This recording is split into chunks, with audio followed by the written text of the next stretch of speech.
Bonjour, donc présentation du L293D dans une simulation pour un moteur pas à pas. Donc si on revient sur la documentation, donc 600 mA par voie. Il accepte des pics de 1,2 A. Donc au niveau, donc voilà la structure. Donc pour le moteur pas à pas, on aura un enroulement entre out 1 et out 2 et un autre enroulement entre out 3 et out 4.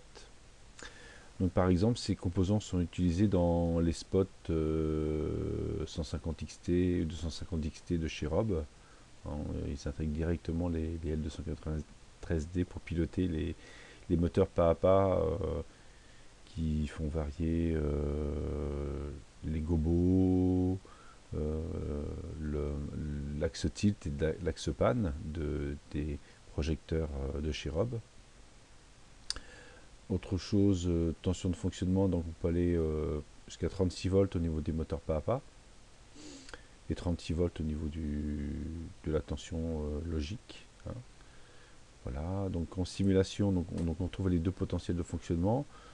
Le potentiel numérique hein, qui permet de donc on travaille en 0,5 volts. Bon, il ne faut pas alimenter en dessous de 4,5 hein, dans la dock. Et puis là, on peut monter jusqu'à 36 volts. Donc là, le moteur pas à pas, c'est un moteur. Donc on a mis des angles de 90 degrés, donc il a 4 pas par tour. Le signal de commande que l'on a sur UD2 et UD3. Donc là, c'est un signal. Donc là, on a mis 0. Donc la fréquence 0,25 Hz avec un rapport cyclique d'un demi. Et puis là, 0,25 Hz aussi, mais simplement on décale, on fait un retard. C'est sur U2 qu'on doit faire un retard. Là, le retard il est où? Largeur, pulse. Donc c'est sur celui-là, le retard. Alors fréquence, temps de montée, début. Voilà, le retard il est là.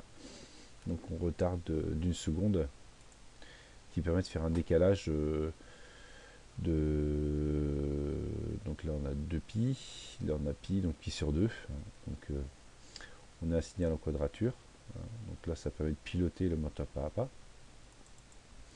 Donc là voilà la nature des signaux. Hein. Donc c'est à dire que on a toujours un seul changement d'état. Hein. Donc là on est au niveau logique 1, on reste au niveau logique 1, on change ici. Là on est au logique 1, on change l'autre à niveau logique 0. Hein. Donc là c'est afin de piloter le moteur dans un sens ou dans l'autre. Donc là, on voit que le moteur tourne dans le sens horaire, donc assez lentement, hein, c'est fait exprès. Hein. Donc on a 4 pas par tour, 45, voilà, etc. 4 pas par tour. Si on choisit, si on met un angle de 45 degrés, ça nous fera 8 pas. Donc là, on doit avoir 8 pas. Hein. Voilà. Donc je l'ai fait tourner lentement pour que vous voyez bien tous les pas. Voilà. Donc là, bien sûr, on peut.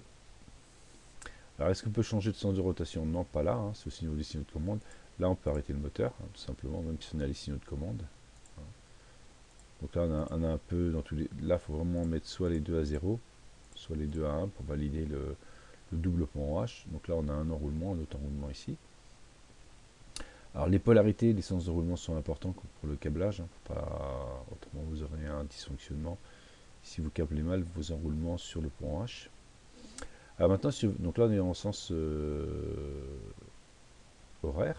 Donc si on veut être en sens anti-horaire, bien il faut en fin de compte inverser les commandes. Hein. C'est-à-dire que le signal U2 vient là et le U3 vient là. Donc en fin de compte, ce qu'on va faire, c'est que si on regarde ici, on a ici le temps de montée, le temps de début c'est 1 seconde. Donc là on va mettre 0. Et là, on va retarder celui-là, on va mettre 1. Vous allez voir que les deux signaux hein, vont changer.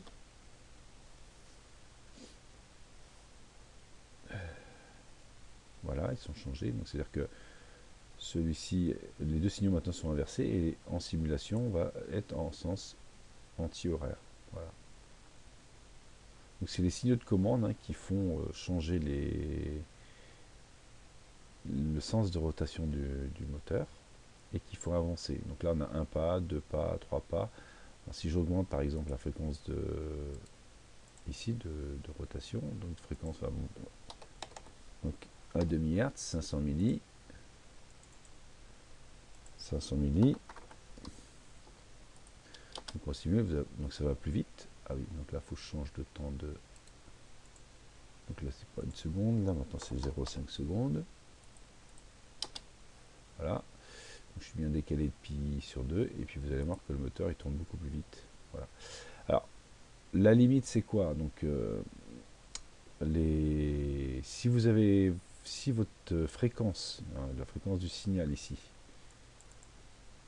là on est à 500 milli, si la fréquence d'un 0,5 Hz, si la fréquence augmente de trop, en fin de compte le moteur il va décrocher, il ne va pas être capable de tourner. Alors pourquoi? Parce que il faut un certain temps pour que la commande des bobines, que le courant s'établisse dans les bobines et qui crée l'aimantation. Si vous polarisez les bobines et que vous les dépolarisez, c'est-à-dire vous les polarisez dans l'autre sens, le courant n'a pas le temps de s'établir, donc le moteur il va mal fonctionner. Autre chose, même avec cette commande en signal carré, vous avez rapport cyclique 1,5, sur certains moteurs, vous pouvez avoir des vibrations.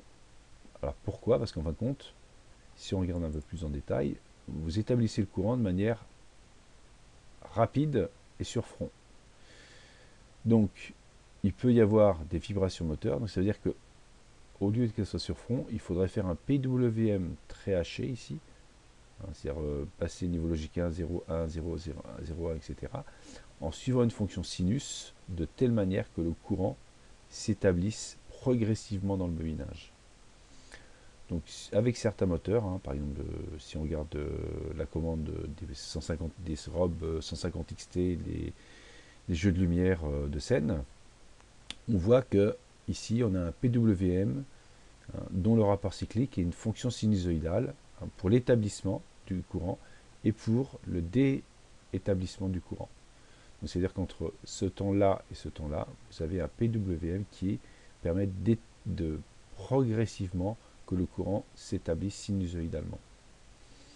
Donc ça, c'est, je dirais, la commande basique. Et bon, si on veut faire une commande plus propre, il faut faire une fonction sinus avec un PWM durant je dirais, un tiers de la commande ici. Et puis là, un tiers, pareil, pour revenir à 0. Et pareil pour celui-là. Ce qui complique la commande, mais ce qui permet de, pour certains moteurs, ne pas avoir de vibration. Donc voilà, donc présentation du L293D, de la commande d'un moteur pas à pas avec 2 enroulements, et donc 600 mA par enroulement, notion de fréquence de commande qui permet d'augmenter la vitesse de rotation du moteur pas à pas, mais jusqu'à une certaine valeur de fréquence. Donc voilà, si j'augmente, si je mets 1 Hz, je vais tourner beaucoup plus vite. Donc là je vais avoir, alors il faut que je décale, donc là j'étais à 500 milli, donc là j'ai 250 milli maintenant. Donc là la fréquence elle est beaucoup plus rapide, j'ai toujours mon signal en quadrature. Voilà, et là je tourne beaucoup plus rapidement. Voilà. Donc plus la fréquence augmente, plus le moteur tourne, mais au bout d'un certain moment, si vous augmentez trop, le moteur ne tournera plus, car le courant dans les bobinages n'aura pas le temps de s'établir. Voilà. Bonne fin de journée, au revoir.